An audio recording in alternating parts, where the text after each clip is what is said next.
söylesene ya o zaman isteyeceğiz. Bir tane alalım.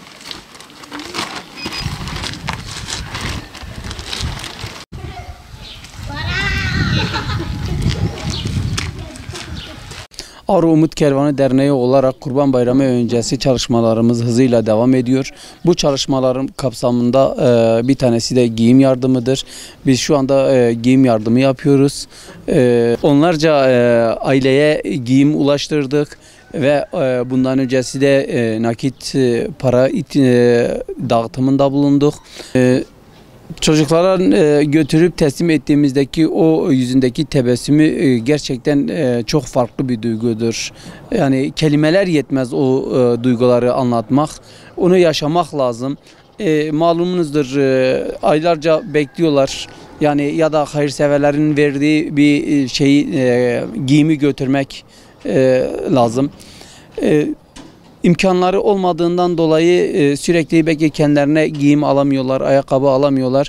Biz telefonu açıp işte çocukların bedenlerini, ayakkabı numarasını, yaşlarını öğrenmek istediğimizde günlerce belki yollarımızı bekliyorlar ki biz bir an önce onlara giyim götürelim. Çünkü sürekli yaptığımız bir şey olduğu için yani biz bunu yaptığımızda biliyorlar ki biz giyim götüreceğiz onlara. O yüzden yani dört gözle bekliyorlar ki biz o giyimi götürelim.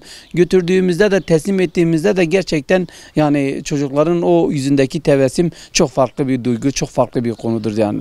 Allah'ın izniyle orada hiçbir aile kalmayacak şekilde Allah'ın izniyle Ağrı'da ihtiyaç sahibi kalmayacak derecede biz et dağıtımını planlıyoruz. Bu konuda hayırseverlerin desteğini bekliyoruz.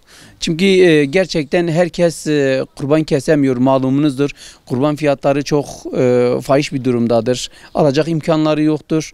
400'de Kurban Bayramı'nı bekliyorlar ki biz kurban eti dağıtalım. Tabii yani yıl içerisinde biz yine de et dağıtımında bulunuyoruz.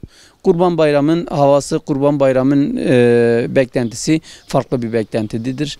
Bu konuda tekrardan buradan hayırseverlere seslenmek istiyoruz. Allah rızası için bu insanların gözleri yollarımızda.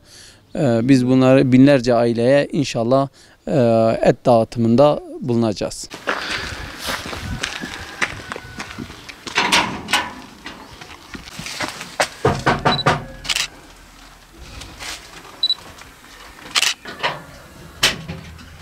Selamünaleyküm. Nasılsın Yıldız abla? Durumun iyidir. Gençlerde kimse yok herhalde. Hepsi okuldalar. Bunlar bayramı tabiseleri Yıldız abla.